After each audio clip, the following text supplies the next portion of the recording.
Palavra da Verdade, com Hernandes Dias Lopes. Irmãos amados, nós vamos abrir a Palavra de Deus no livro de Atos dos Apóstolos, capítulo 27.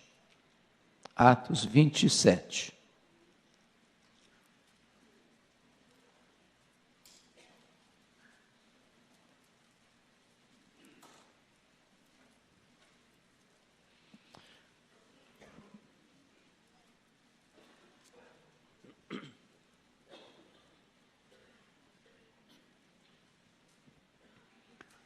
Nós vamos começar a leitura a partir do verso 9.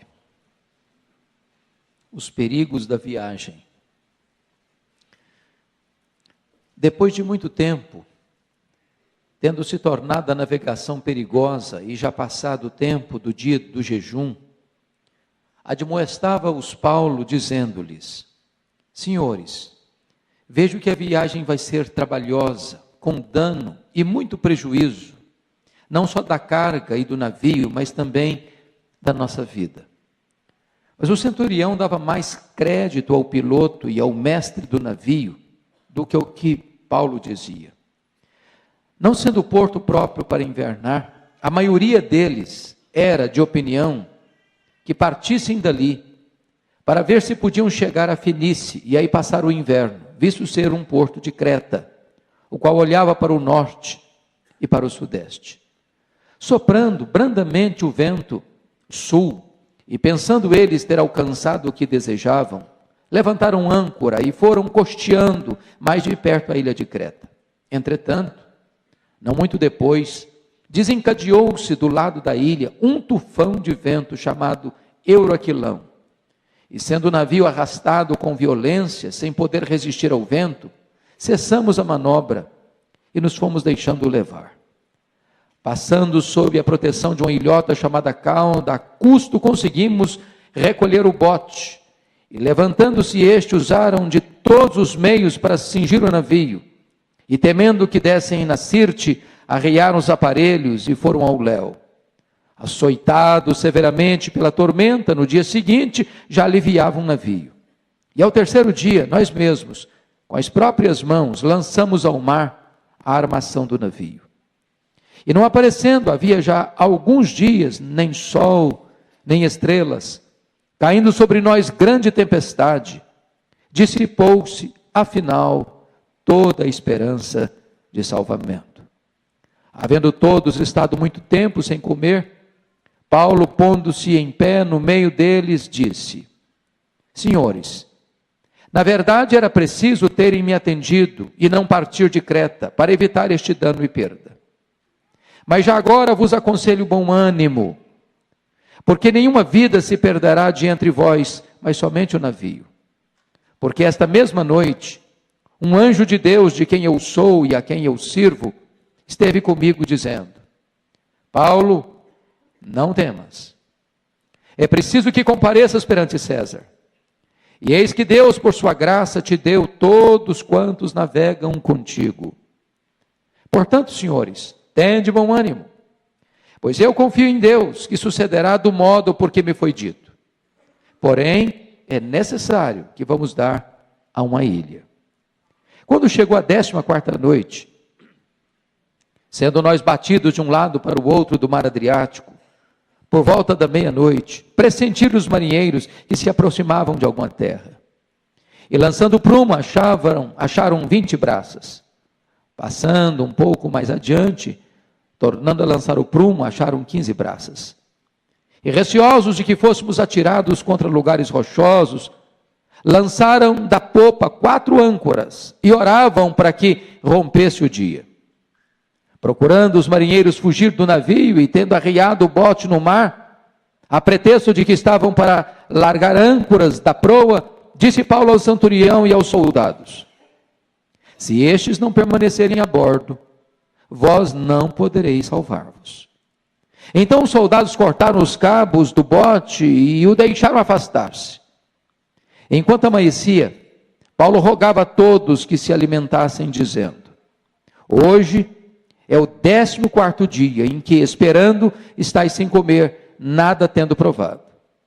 Eu vos rogo que comais alguma coisa, porque disto depende a vossa segurança. Pois nenhum de vós perderá nem mesmo um fio de cabelo.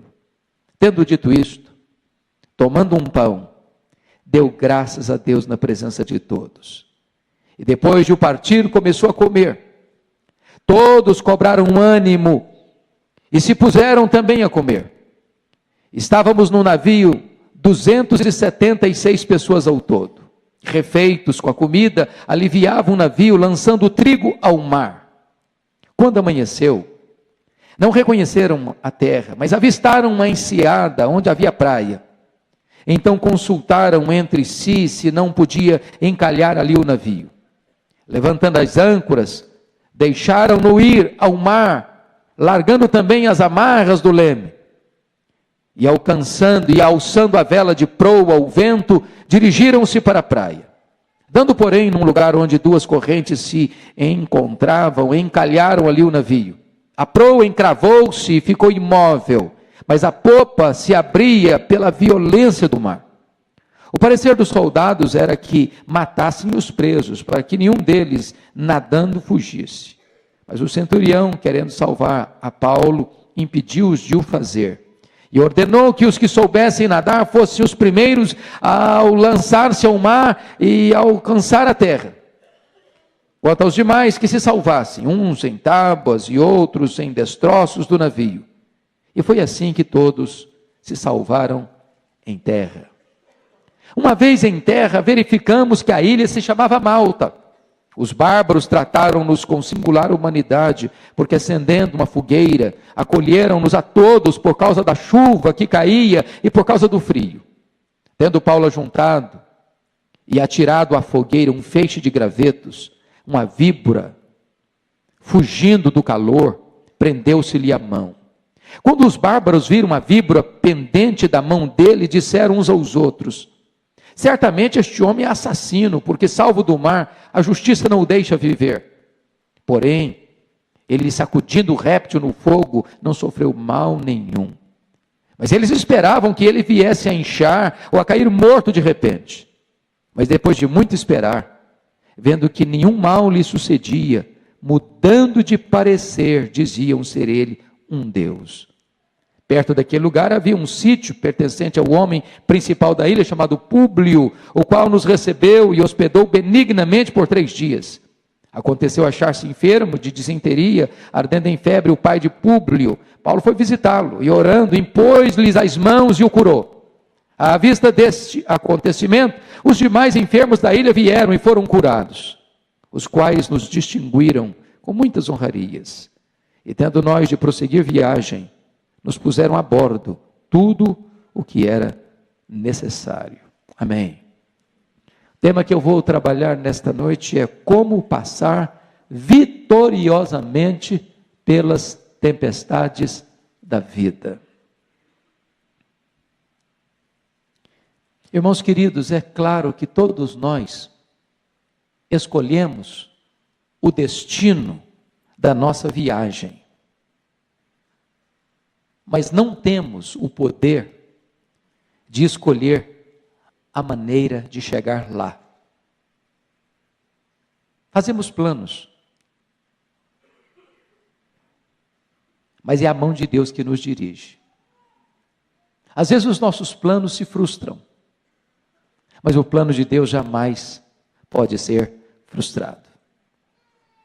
A nossa vida aqui é comparada com uma viagem. Aliás, o grande clássico, O Peregrino, de John Bunyan, ilustra muito bem isso. A nossa vida é como a viagem de um peregrino, desde a terra ao paraíso celestial. Nesta peregrinação, enfrentamos desertos tórridos, vales escuros, pântanos lodacentos, mares revoltos. E a vida é assim, é uma viagem. Assim também ilustrou Homero em seu livro Odisseia, que descreveu a vida como uma viagem. Esta viagem de Paulo a Roma, certamente não é uma alegoria, é uma realidade dramática, que tem para nós lições muito oportunas para nos ensinar. Agora notem isso. Mesmo quando nós estamos fazendo a vontade de Deus, e até mesmo a nossa em sintonia com a vontade de Deus, nós encontramos ainda pela frente tempestades convulsivas. Paulo escreve na sua carta aos Romanos, capítulo 1, versos 14 a 16, que ele tinha vontade de ir a Roma, era seu sonho ir a Roma. E Deus disse para ele em Atos 23, 11, que ele deveria comparecer diante de César em Roma. Agora, quando ele caminha para Roma, ele enfrenta uma tempestade, ele enfrenta um naufrágio, ele é picado por uma víbora. Ele chega em Roma não como sonhara um dia chegar, ele chega assim, algemado, preso. O plano dele pode não ter saído rigorosamente de acordo com como ele planejara, mas o plano de Deus saiu rigorosamente de acordo com o que Deus planejou. Para fazermos uma viagem segura, diante das tempestades da vida, nós temos que atender algumas coisas. Primeiro, nas tempestades da vida, nós precisamos estar atentos às placas de sinalização colocadas por Deus ao longo do caminho. E agora, com a sua Bíblia aberta comigo, você vai perceber isso. Se você perceber, quando Paulo está saindo, no versículo 9 do texto lido, depois de muito tempo, tendo se tornado a navegação perigosa. Por que perigosa? Porque o inverno estava chegando. E os 3 meses de inverno rigoroso, aquela região era quase inavegável. Não era prudente viajar. É por isso que quando Paulo está preso em Roma, ele escreve para Timóteo: meu filho, venha, mas venha antes do inverno, porque no inverno não dá para navegar. O inverno estava chegando e Paulo, percebendo isso, que a viagem seria, a navegação seria perigosa, dá o seguinte conselho, a seguinte advertência no verso 10. Senhores, vejo que a viagem vai ser trabalhosa, com dano e muito prejuízo, não só da carga do navio, mas também da nossa vida. Primeira coisa, advertência. Aquele comandante não deveria ter zarpado, não deveria ter começado a viagem. Paulo os adverte com muita consciência. Sabe, irmãos, também na jornada da vida, Deus coloca placas no nosso caminho, nos advertindo. Se nós não ouvirmos os alertas desses avisos de Deus, se nós não lermos essas placas de Deus ao longo do caminho, correremos o risco de fazermos uma viagem desastrosa. Deus coloca placas. Por exemplo, você nem pode imaginar o que é fazer uma viagem de carro sem obedecer às placas, sem observar as placas. Quem não observa as placas de aviso, corre o risco de um acidente grave e de provocar tragédias na vida de outras pessoas. Deus coloca placas. Por exemplo, quando um adolescente chega em casa às 3 horas da madrugada, isso é uma placa. Isso é um aviso, isso é um sinal. Quando marido e mulher não conversam mais, não dialogam mais, não têm afeto mais um pelo outro e tratam o outro com rispidez, isso é um aviso, isso é uma placa. Quando você passa mais tempo diante da televisão assistindo as novelas todas da Globo, em vez de ler a Bíblia, isso é uma placa, isso é um aviso, isso é um outdoor de Deus. Deus coloca placas ao longo do nosso caminho. Mas veja você no versículo 11, o descrédito. Confira aí o verso 11. Mas o centurião dava mais crédito ao piloto e ao mestre do navio do que o que Paulo dizia. Talvez pensasse assim, esse Paulo pode entender muito bem de Bíblia, ele é missionário, ele é pregador e tal, mas de navio, de embarcação, de viagem marítima, eu não entendo não. Isso aqui é com a gente. Talvez muitas pessoas desacreditam também das coisas de Deus. Não querem os conselhos de Deus, não querem ouvir a voz de Deus, não buscam a orientação de Deus. E eu fico olhando, irmãos, quantos filhos, por exemplo, que se tivesse ouvido pai e mãe, na época do namoro, quantas lágrimas teriam evitado? Quantas tragédias teriam sido evitadas? Quantos crentes que se tivessem ouvido o conselho de seus pastores, de seus conselheiros, de seus líderes espirituais, quantos problemas não teriam sido evitados?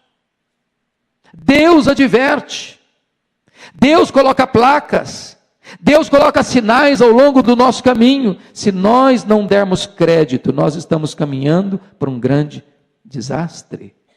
Terceira coisa, veja comigo o verso 12. Você pode ler o 12 comigo?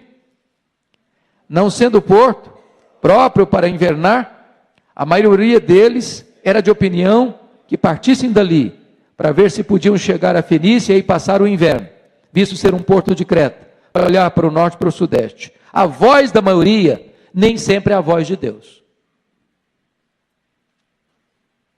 Eu fico imaginando o seguinte: o comandante, talvez querendo ser bem democrático, pensou assim: vamos fazer uma enquete aqui. O que você pensa? O que você acha?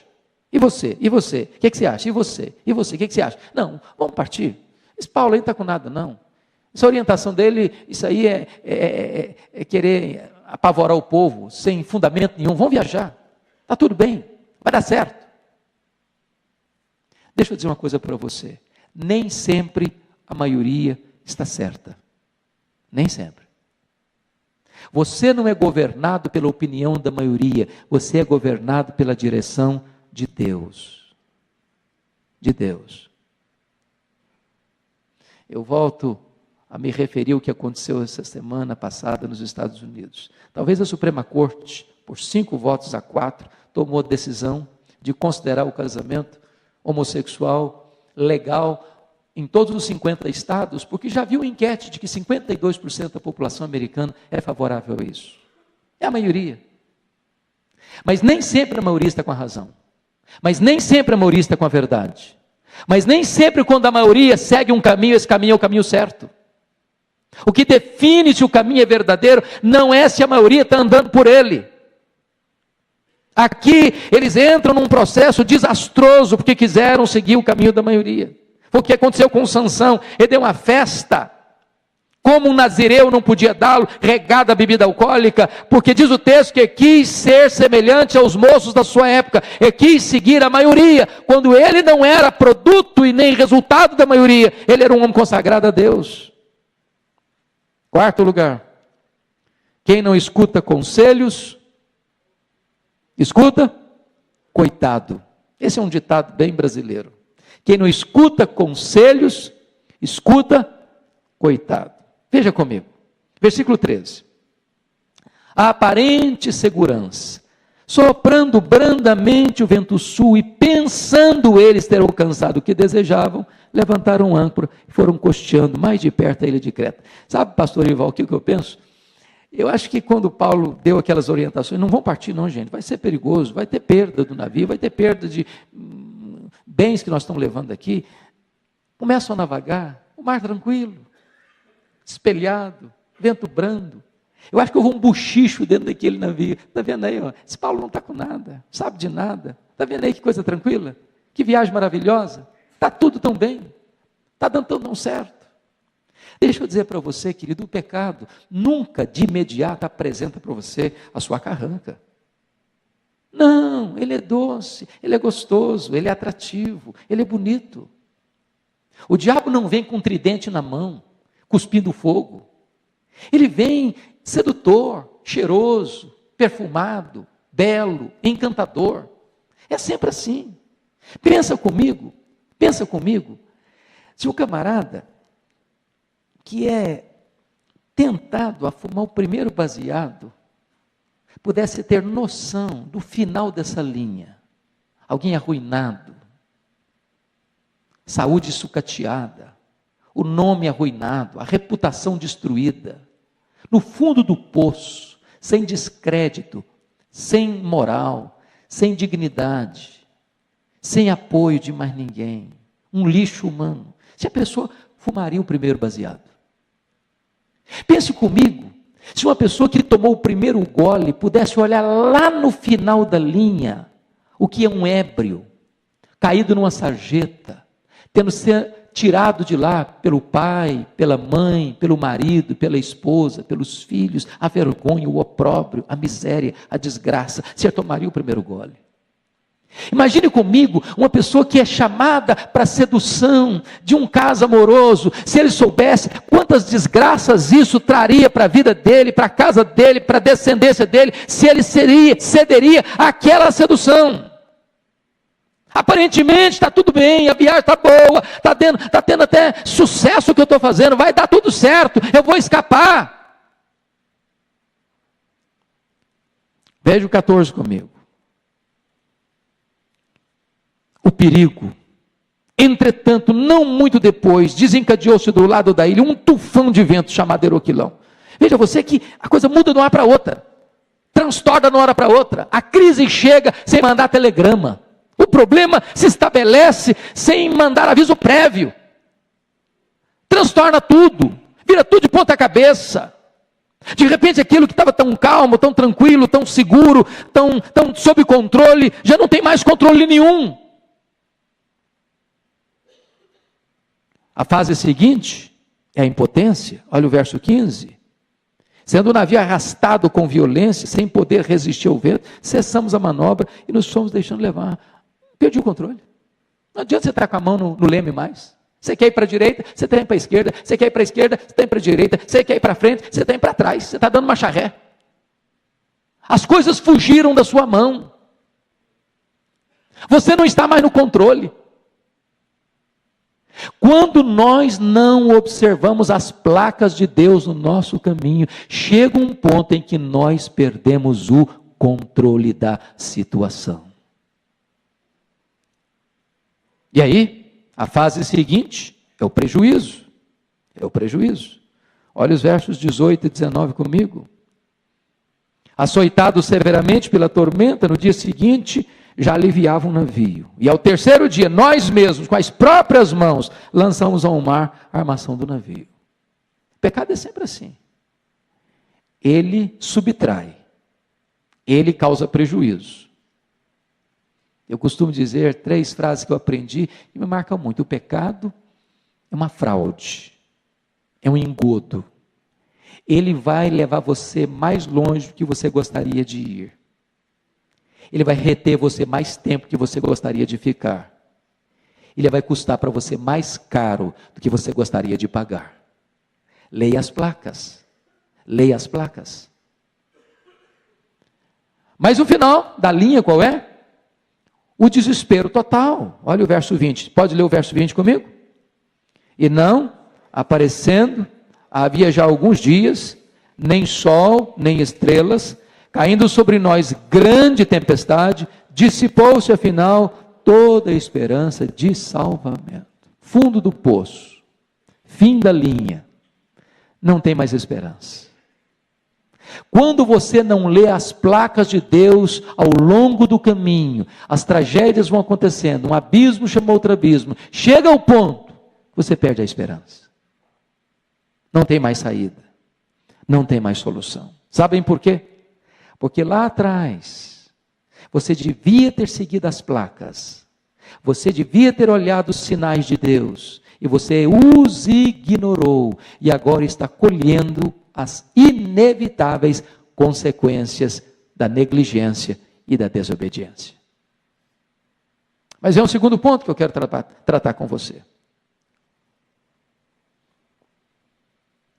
Nas tempestades da vida, precisamos olhar para Deus e não para as circunstâncias e nos levantarmos como encorajadores. Primeiro, na tempestade, encoraje as pessoas e encaminhe as pessoas para a vida.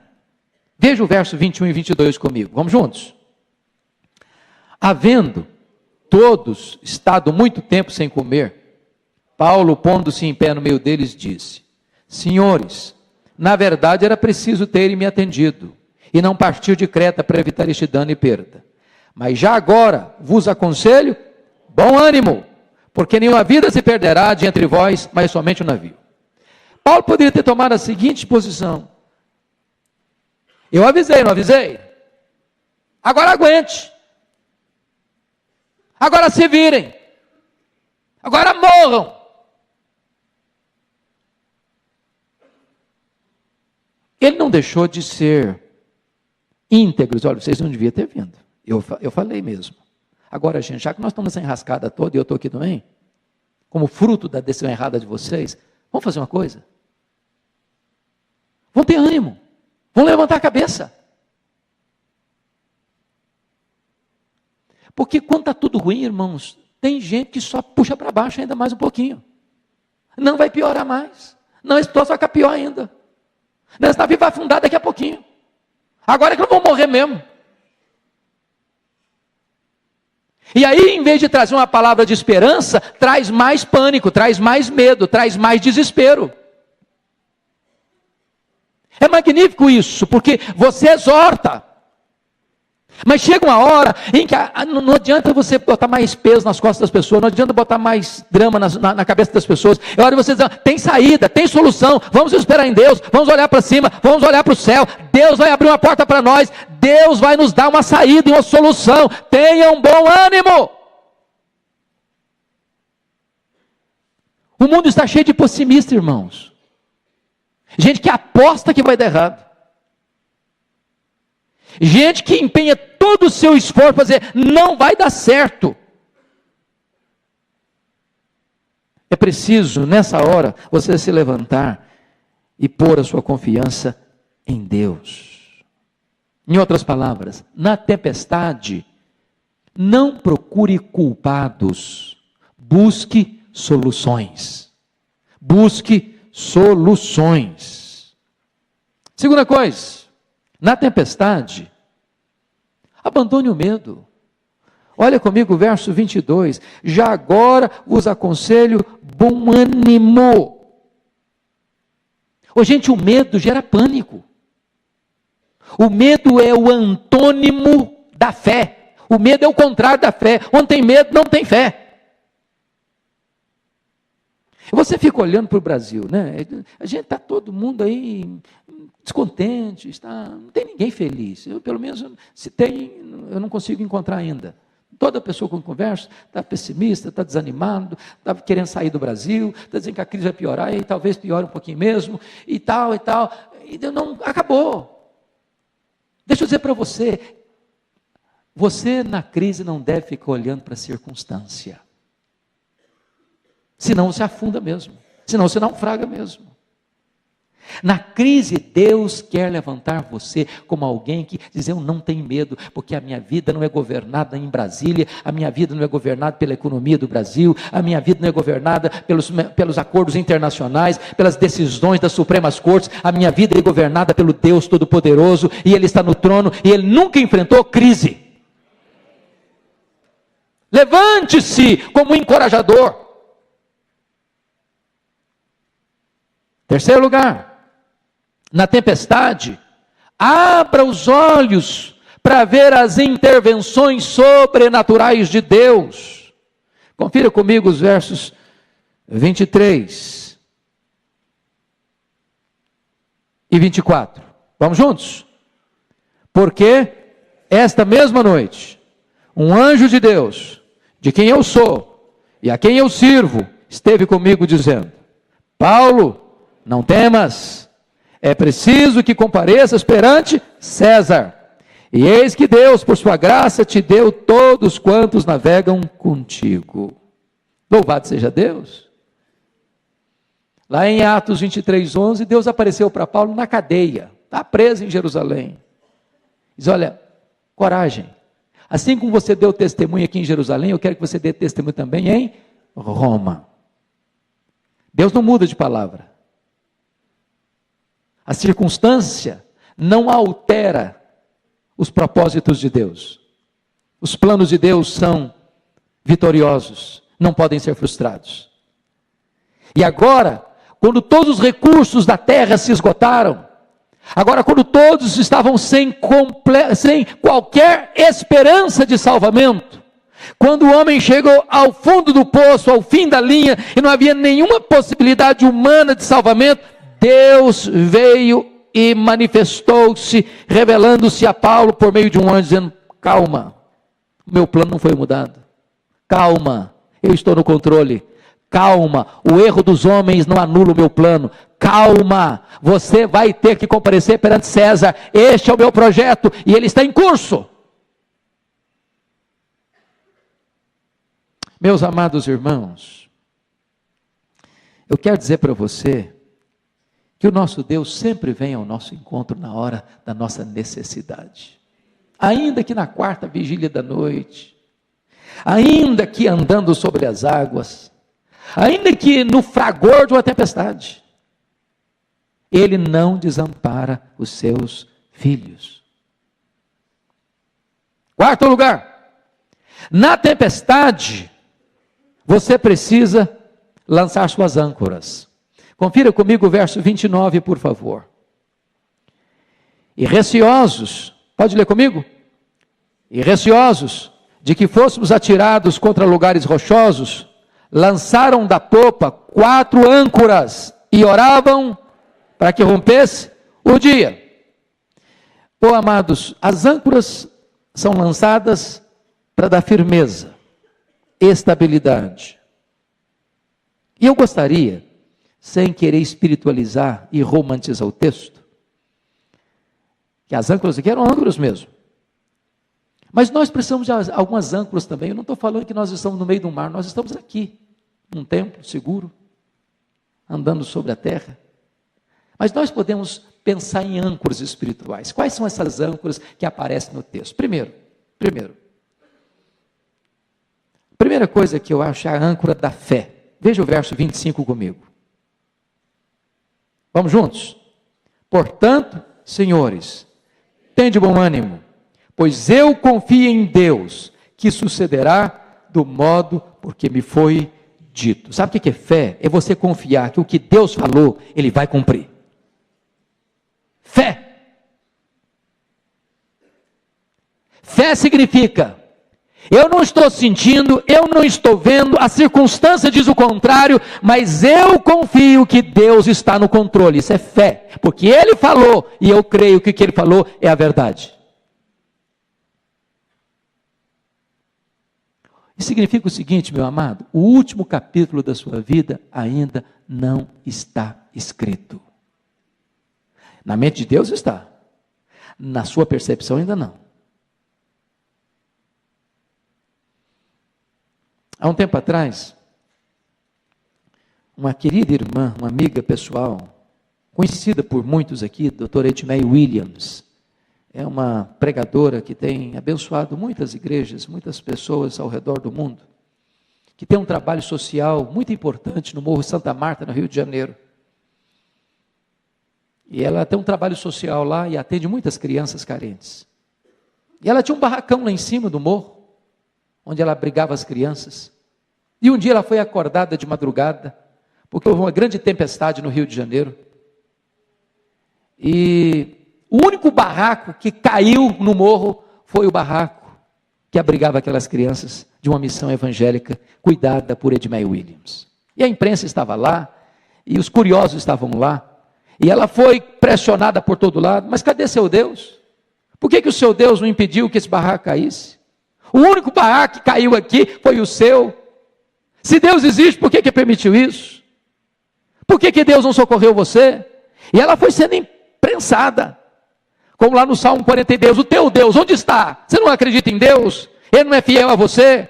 Ele não é protetor? Por que você passa por luta? Por que você fica doente? Porque você perde o emprego? Porque você passa crise na sua vida? Porque você enfrenta problema na sua família? Cadê o teu Deus? E a Edmé ficou imprensada.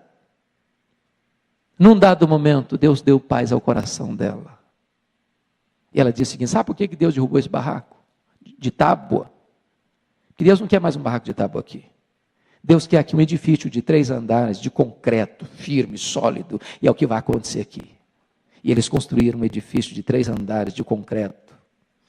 Tem horas, sabe uma coisa? Que Deus precisa derrubar o nosso barraco, para construir um edifício.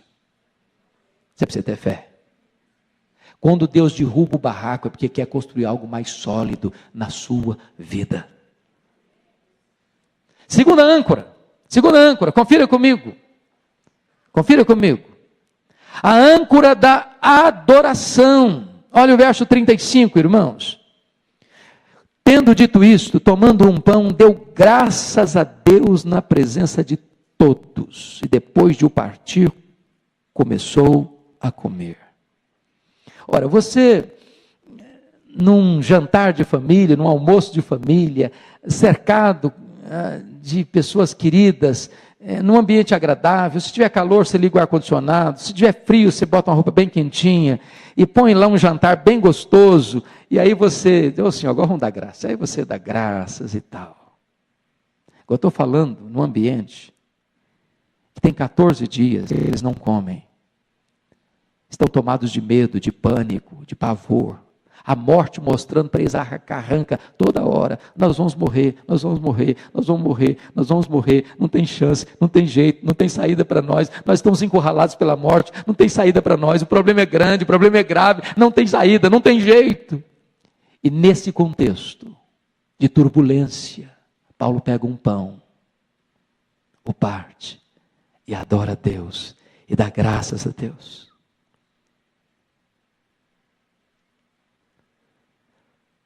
Coloque a âncora da adoração, das ações de graças, não quando o problema já foi embora, mas pela fé, dê graças a Deus, sabendo que mesmo na tempestade, Deus continua no controle da situação. Eu fico pensando, pastor Ival, no Abraão. Abraão tinha 100 anos de idade, 100 anos de idade, empurrando um carrinho de bebê, quando não havia bebê. Quando a mulher dele tinha 90 anos, ainda era estéril. Mas não tem mais jeito. E eu imagino, quando alguém perguntava, e aí, ancião, e o seu nome aí? Meu nome é pai de uma numerosa multidão. Cara, legal. E quantos filhos? Não tem ainda não, estou esperando. Tadinho do velho, ficou gagá.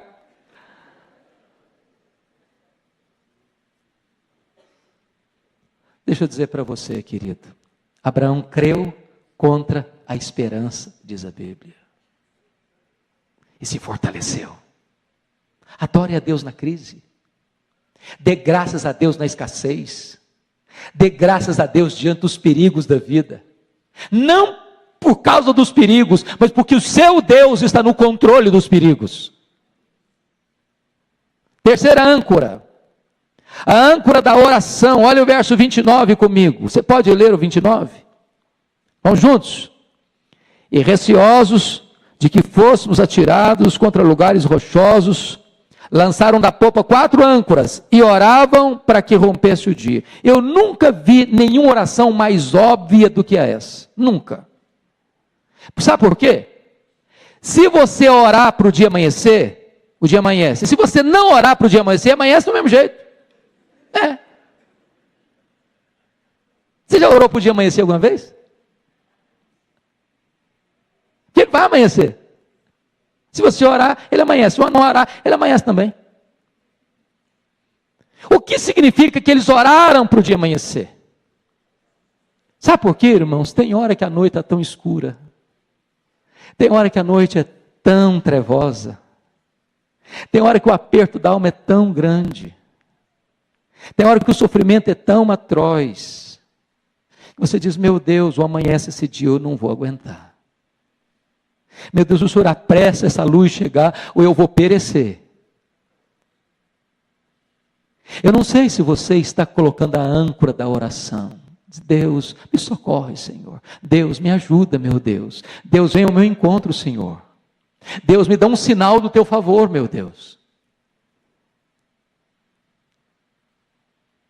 Sabe o que aconteceu? Olha o verso 39. Leia comigo. Quando amanheceu, não reconheceram a terra, mas avistaram uma enseada, onde havia praia. Está aqui, tá bom. Ô, gente, eles estão numa viagem no meio do mar, para lá, para cá, sem saber se é dia, se é noite, não tem sol, não tem estrela, só tem escuridão, só tem desespero, só tem ameaça da morte. E eles oraram para quê? Para amanhecer o dia. E quando o dia amanhece, amanhece também a solução. Louvado seja Deus. O choro pode durar a noite inteira, mas a alegria vem pela manhã. Espera em Deus. Espera em Deus. Espera em Deus. Quarta âncora, olha comigo, versículo 26. Pode ler comigo? Porém, é necessário que vamos dar a uma ilha, a âncora da certeza. Você pode repetir essa frase comigo? É necessário. É necessário. É necessário. Tem coisas que são necessárias. Era necessário Jesus passar por Samaria. Era necessário eles darem numa ilha. Isso é certeza de que Deus traçou um rumo para a sua vida e Deus não vai frustrar o seu propósito. Certeza. Mas é o terceiro ponto, irmãos. Nas tempestades da vida, precisamos nos distinguir dos demais. Vá comigo para o capítulo 28. Primeira coisa que você precisa fazer, filho, é aproximar-se da fogueira, daquilo que pode aquecer você. Versículo 1 e 2. Diz o texto aí que eles chegaram numa ilha chamada Malta, que os bárbaros aqui não é que eram ignorantes ou rudes, não. Bárbaros aqui significava que eles não falavam a língua grega. Trataram todos com singular humanidade, porque acendendo uma fogueira, acolheram-nos a todos por causa da chuva que caía, por causa do frio. Pensa comigo o seguinte, estava chovendo, estava fazendo frio, nem precisava estar chovendo, não, porque eles tinham que salvar na água lá. Então, todo mundo molhado. Mesmo que tentasse enxugar, depois de sair do mar, estava chovendo. Com frio. Todos ensopados. Podia pegar uma pneumonia. De repente, falou, já nós nos livramos do mar, mas agora a doença nos pega. O resfriado nos pega. Aí os malteses, os bárbaros, fizeram o quê? Uma fogueira para aquecê-los. Para enxugá-los, para aquecê-los. E eu quero dizer para você que tem hora, sem espiritualizar demais o texto, nós precisamos nos aproximar daquilo que nos aquece, sabe? Precisamos de um ambiente mais quentinho. Precisamos de um coração mais fervoroso. Precisamos pedir a Deus que a nossa igreja seja mais calorosa, cheia do Espírito Santo. A gente precisa se aproximar daquilo que nos aquece. Você precisa estar perto daquilo que ajuda você a ficar mais aquecido. Você precisa se aproximar do fogo. Não estou falando de fogo estranho, estou falando do fogo de Deus. Do fogo que aquece, do fogo que ilumina, do fogo que purifica, do fogo que alastra. Você precisa de andar com gente mais crente que você. Você precisa de andar com pessoas que influenciam a sua vida positivamente, que vão para frente, vai dar certo, vamos orar, vamos crer, vamos trabalhar, vamos fazer, Deus está conosco.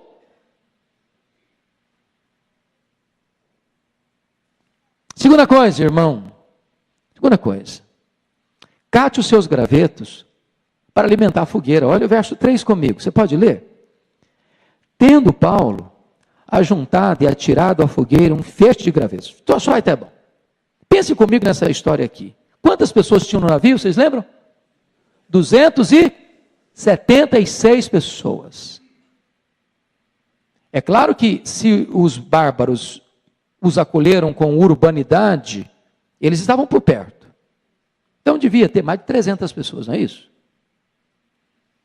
A única pessoa desse grupo que pensou assim, essa fogueira é tão boa, ela é tão gostosa, ela é tão necessária, ela está nos fazendo tão bem, ela não pode apagar.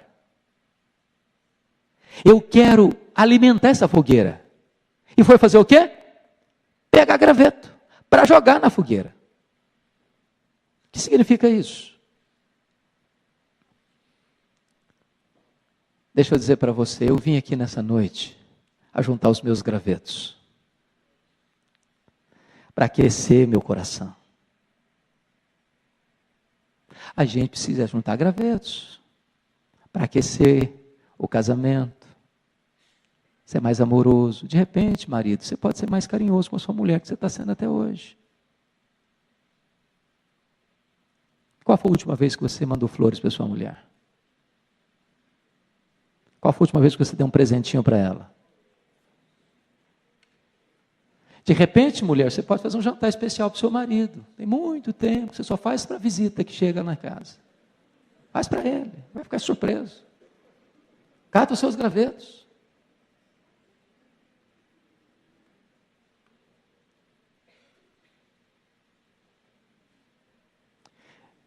Catar os gravetos, sabe o que significa? Faça investimento.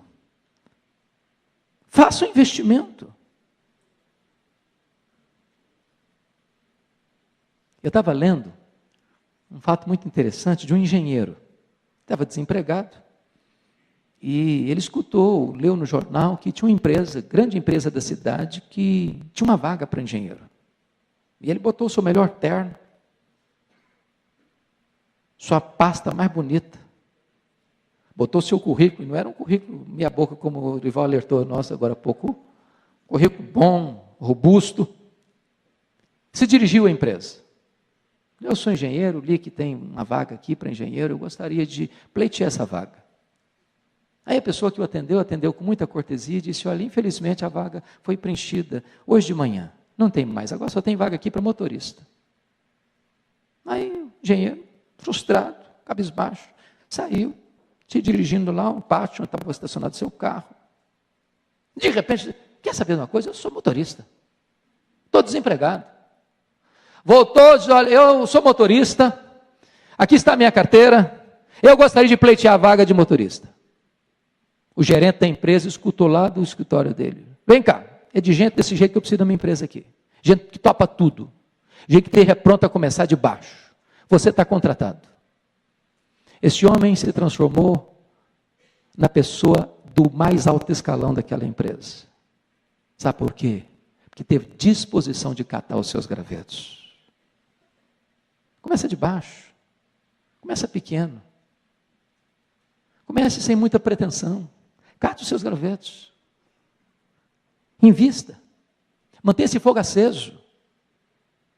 Ninguém começa subindo uma escada do 10º degrau, começa no 1º degrau. Terceiro lugar, as víboras estão soltas, cuidado com elas. Olha o verso 3. Quando ele jogou aquele feixe de gravetos, diz o verso 3, uma víbora, fugindo do calor, prendeu-se-lhe a mão. E diz o texto que quando os bárbaros viram aquela víbora presa na mão do Paulo, gritaram logo, é um assassino, tenta se livrar do mar, a justiça não o deixa viver. Deixa eu dizer uma coisa para você. Sabe o que os bárbaros fizeram aqui? Talvez até sem saber. Remexeram no passado de Paulo. Ele tinha sido um assassino mesmo. Ele exterminou muita gente em Jerusalém. Cuidado com as víboras, porque as víboras, quando atacam você, as pessoas são tentadas a revirar seu passado. A relembrar você coisas que você fez lá atrás, mas que pela graça de Deus, o sangue do Cordeiro já limpou, já lavou, você não deve mais nada, você já está justificado, já está perdoado, já não tem mácula nem mancha para você mais diante do trono do Deus Todo-Poderoso.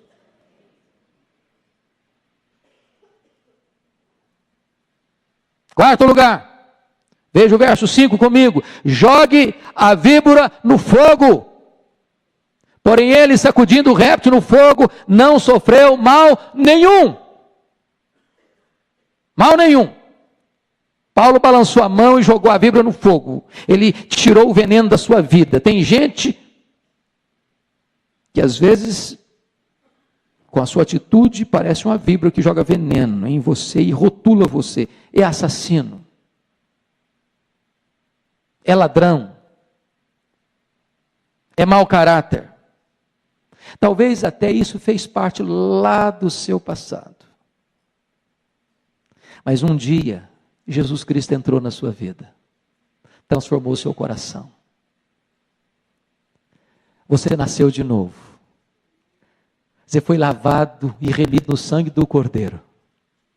E agora Deus olha para você e diz: está justificado. Não deve mais nada. Está aqui com a minha lei, com a minha justiça. Eu quero concluir com o último ponto dizendo o seguinte: nas tempestades da vida, nós precisamos ser encorajados pelas promessas de Deus. Primeira promessa: Deus é poderoso para levantar gente desconhecida para ajudar você. Olha o verso 2 comigo, por favor. Pode ler comigo o verso 2? Os bárbaros trataram-nos com singular humanidade, porque acendendo uma fogueira, acolheram-nos a todos por causa da chuva que caía e por causa do frio. Os bárbaros nunca tinham visto Paulo, nunca tinham visto aqueles prisioneiros e trataram com urbanidade. Sabe o que significa isso? Que Deus pode levantar gente que você nunca viu, que nunca te conheceu, para abençoar você. E Deus é assim. Ele te surpreende. Às vezes as pessoas mais próximas de você vão passar batido na sua vida. Gente que nunca te viu vai endereçar bênçãos particulares especiais à sua vida e você vai ficar surpreso. Surpreso. Deixa eu contar só um detalhezinho aqui, uma história que eu achei muito engraçada. Boa, confortou o nosso coração. Eu e Tinha e os meninos estávamos morando nos Estados Unidos, vindo embora. E nós tínhamos comprado um carro velho lá, e na hora de voltar tinha que vender o carro. E o missionário que morava do meu lado, que era colombiano, disse: eu preciso do seu carro, só que eu tenho que dar $1.000 a menos do que o valor dele. Eu falei: tudo bem, já que você tem que dar, eu não vou fazer nada, tenho que entregar o carro. Aí passei o carro para ele. Só que nós tínhamos que voltar no dia 12 de setembro de 2001, vocês sabem o que aconteceu no dia 11 de setembro de 2001, ficamos retidos lá 4 dias, e nós só entregamos o carro no dia de vir embora. E aí a Tinha estava com um trabalho lá na escola, e nós tínhamos um presentezinho para comprar para uma pessoa querida, custava $300, mas nós estávamos com dinheirinho contado já e tal. Mas como é que vamos fazer para comprar? $300 está meio caro o negócio. Aí no último dia de entregar o carro, a Tinha vai para a escola, daqui a pouco ela me liga, falou: olha, bati o carro. Ah, meu Deus, não entreguei o carro ainda, o que eu vou fazer agora? Não tinha 300 para comprar o presente, vou ter que pagar agora não sei quanto para consertar o carro. Uma caminhonete, truque, bateu na traseira de um Toyotinha velho. A picape foi tirada no reboque. Quando eu chego, eu falei: cadê o carro batido? Não tinha nada na traseira do carro, nada.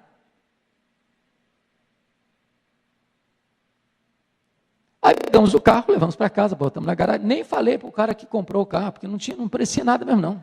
Tinha nada para ver. Tinha nada para ver. Deu meia hora, a campainha toca. Chega um policial, um guarda de trânsito, um policial. O senhor é o dono desse carro? Eu falei: sim, senhor. Esse carro que bateu? Eu falei: sim, senhor. E ele pegou o computadorzinho, ao final das contas, ele falou: estou te entregando $300. Eu falei: mas como assim? Como o senhor está me entregando 300? Nem eu tenho obrigação de entregar para o senhor $300. É mesmo? Mas como assim? Não, porque isso aí faz parte do processo. Se o carro bateu, não aconteceu nada, $300 do senhor. Eu falei: muito obrigado. Não dá para bater outra vez, não? Hoje Deus faz até você bater um carro para te ajudar. Deus é Deus.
Deus é Deus. Ele levanta gente que você nunca viu para te abençoar.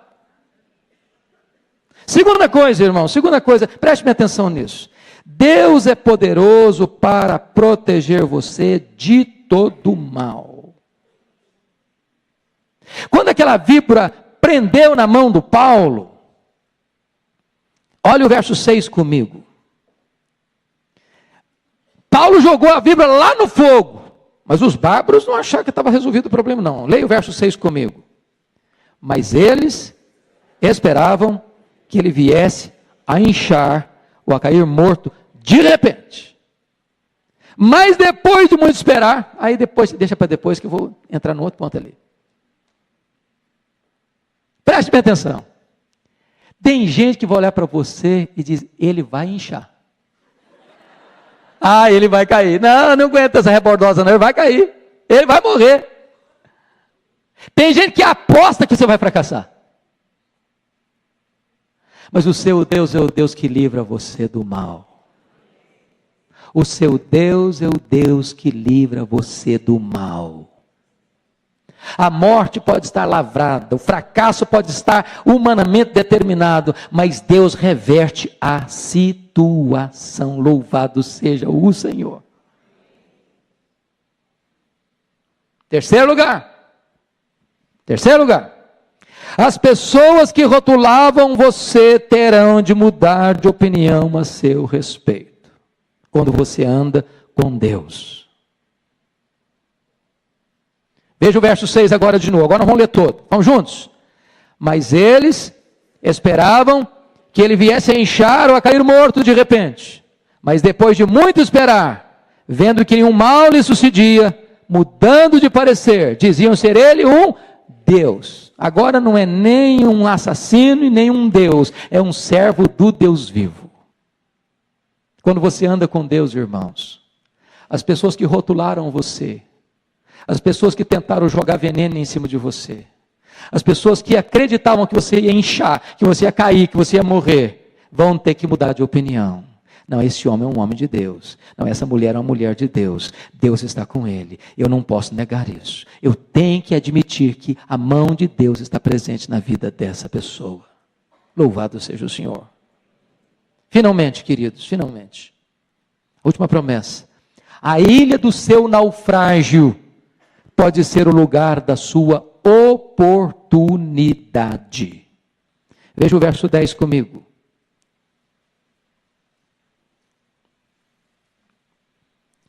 Se você ler no verso de número 8, o pai do prefeito da cidade, chamado Públio, estava doente. E Paulo orou por ele, impôs as mãos sobre ele e o curou. Versículo 9. À vista deste acontecimento, os demais enfermos da ilha vieram e foram o quê? Curados. Qual o resultado? Versículo 10. Os quais, os que foram curados, fizeram o que com Paulo? Nos distinguiram com muitas honrarias. E tendo nós de prosseguir viagem, nos puseram a bordo tudo o que era necessário. Sabe de uma coisa?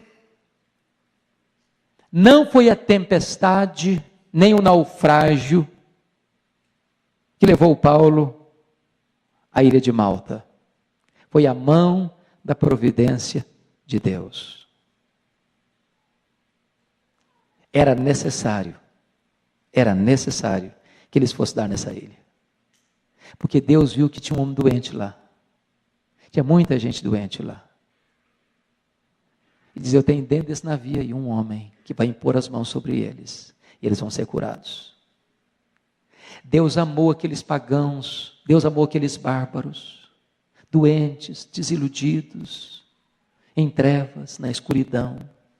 Tinha dentro de um navio um homem enfrentando uma grande tempestade. Sabe o que Deus faz? Eu vou levar essa tempestade a dirigir esse navio para essa ilha. Os homens vão pensar que é acaso, os homens vão pensar que é a tempestade que levou, que foi o vendaval que levou. Mas a minha mão está dirigindo esse navio. Vai se arrebentar todo. Mas eles vão desembarcar na ilha. Para que gente que não tinha esperança possa ter esperança. Gente que estava em trevas possa ver a luz. Gente que estava doente possa ser curado.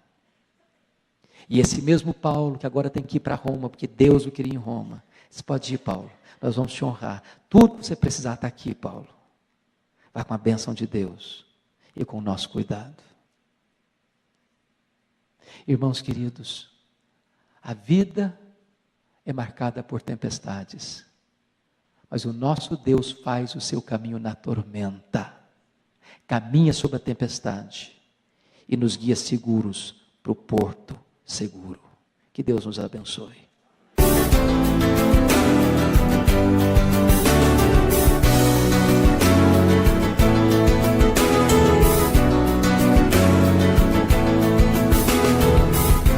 Palavra da Verdade, com Hernandes Dias Lopes.